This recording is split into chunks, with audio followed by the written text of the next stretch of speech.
Now I will show you how to add automatic subtitles and set some good style for them. First, I added my old video on the timeline. Click on the text section. There, select the auto captions option. Select the language your audio is in and click generate.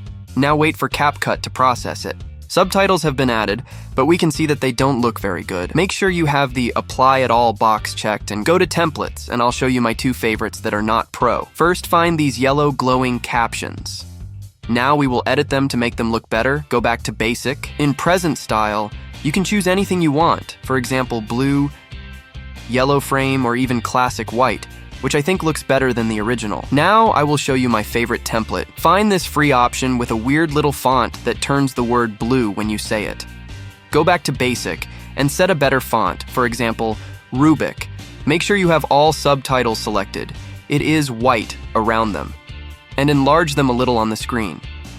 If you do it only via font size, the text can be divided into several lines. And the last thing, we choose a color. I will use the popular yellow, for example, but you can choose any other color. Thanks for watching. I hope I helped you. Don't forget to like and subscribe for more tutorials. Have a nice day.